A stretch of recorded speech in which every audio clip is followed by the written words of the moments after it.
Bonjour à tous et bienvenue dans cette pause garage. Aujourd'hui, je vous propose l'essai d'une dévoreuse de virages, la Subaru BRZ.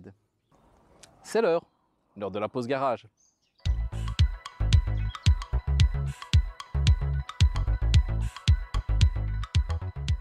Né de la collaboration avec Toyota, le BRZ et ses clones sont fabriqués dans l'usine Subaru de Gunma, située à 100 km au nord de Tokyo.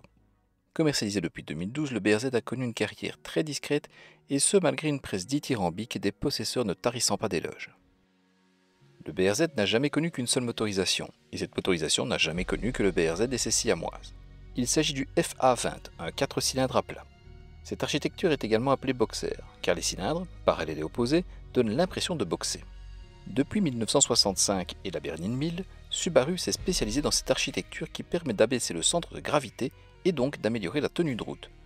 Ce moteur tout alliage est à la fois badgé Toyota et Subaru. Il est de type carré, c'est-à-dire que la course et l'alésage sont identiques avec 86 mm.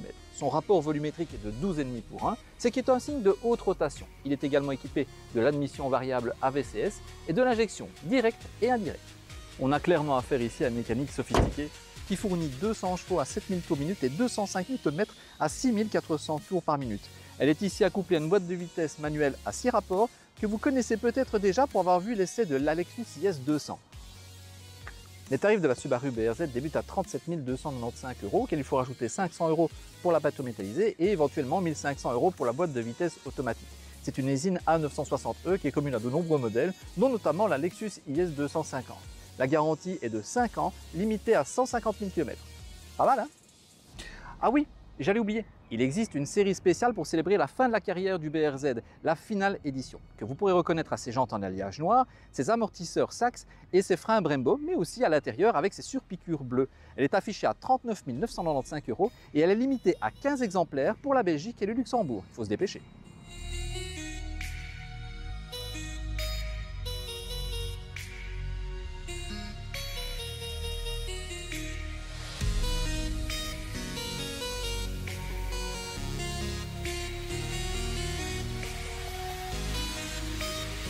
La ligne du BRZ n'a presque pas pris une ride, et le restyling de 2016 lui a même donné un peu de peps supplémentaire. L'équipement est très complet avec les sublimes jantes de 17 pouces, chaussées en Michelin Primacy 215-45-17, les feux avant et arrière LED, la double sortie d'échappement chromée, le becquet, le différentiel arrière autobloquant mécanique, l'antenne de toit en aileron de requin et les laves phares escamotables. À l'intérieur, on retrouve les sièges chauffants en cuir et en alcantara, le système climat libre, l'automatisation des phares et des essuie-glaces, la climatisation automatique bizone, l'ordinateur de bord, la fonction track, le volant cuir multifonction et le cruise control. Pour les capteurs de stationnement, il faudra passer par la case accessoires. Même si son petit écran de 7 pouces ne le laisse pas présager, le système multimédia est à la page, avec la navigation par GPS, le Bluetooth, la reconnaissance vocale, le DAB, les connectivités USB, Apple CarPlay et Android Auto. Si l'Euro NCAP n'a jamais testé le Subaru BRZ et la Toyota GT86 au jeu des crash tests, il n'en va pas de même pour l'IIHS, son équivalent américain. Il en ressort d'excellents résultats pour tous les types de percussions. Il est intéressant de remarquer la possibilité de désactivation totale des aides à la conduite, au cas où vous seriez tenté par un petit track day. Le BRZ est un coupé aux dimensions assez réduites avec 4,24 m de long pour 1,80 m de large. Combiné au faible rayon de braquage et à la très bonne visibilité périphérique, le BRZ se conduit aisément en ville. L'accès à bord est très correct pour une voiture dont le pavillon culmine à moins d'1,30 m.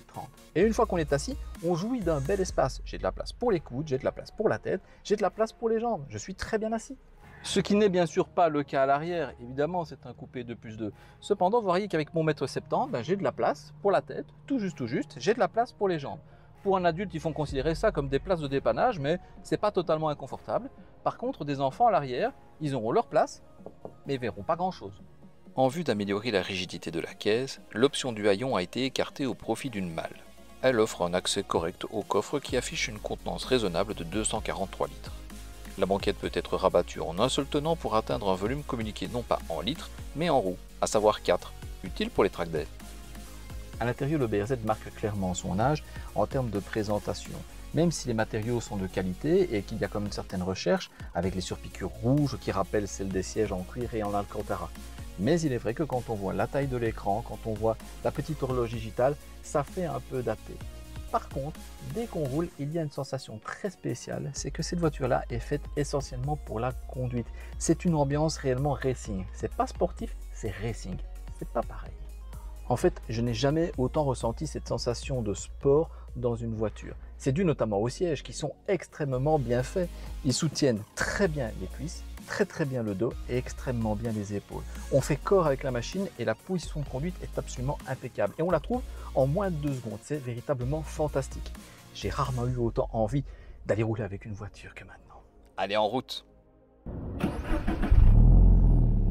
Ah, il sonne bien ce petit 4 cylindres. Hein.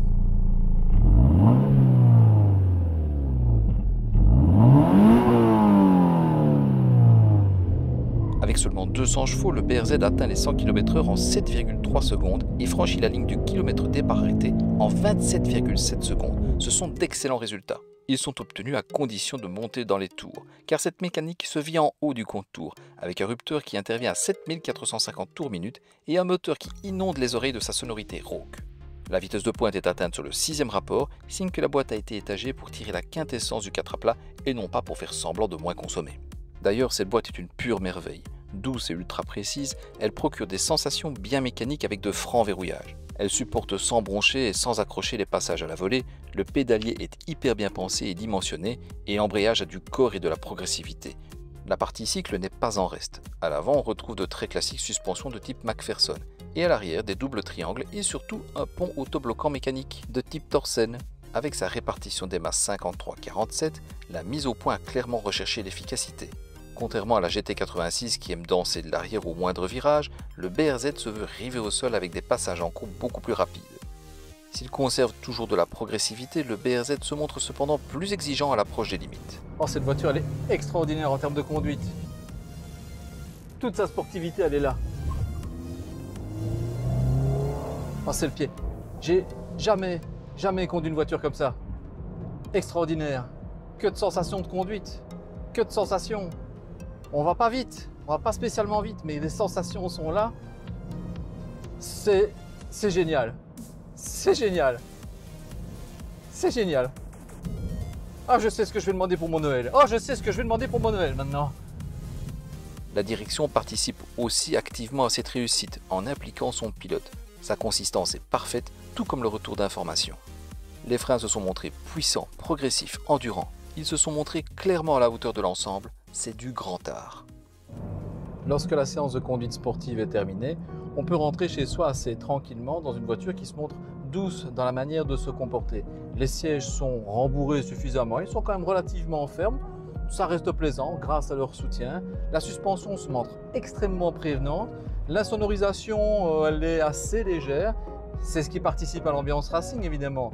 Et sur autoroute, ça peut se révéler assez vite fatigant. Signe d'une voiture conçue pour rouler à l'efficacité et non pas pour passer de pseudo-tests normalisés, la consommation du BRZ est presque la même avec les anciens et le nouveau protocole officiel, avec 8,6 et 8,5 litres au 100. Au cours de cet essai, séance d'arsouille comprise, j'ai consommé 8,3 litres de moyenne. Sur autoroute, la consommation tombe à 6,1 litres. Avec 50 litres de contenance, le réservoir autorise une autonomie proche des 700 km. Le Subaru BRZ a connu une carrière discrète. Bien trop discrète par rapport à ses immenses qualités. Conçu comme un retour aux fondamentaux de la conduite et du pilotage, il n'a pas su convaincre le grand public dans un marché où la surenchère et le paraître règnent en maître.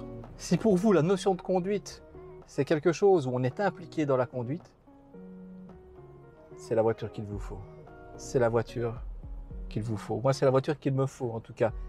Je n'ai jamais pris un pied pareil dans aucune autre voiture jusqu'à présent. Ah, je suis sous le charme. Je suis sous le charme.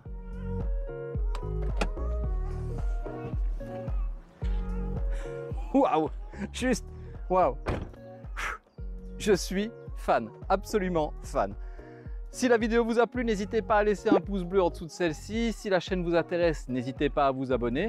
Vous pouvez suivre également l'actualité de la Pause Garage sur les réseaux sociaux et sur le site internet dont l'adresse s'affiche juste ici en dessous. D'ici là, moi je vous dis à très bientôt. Soyez prudents sur les routes. Ciao!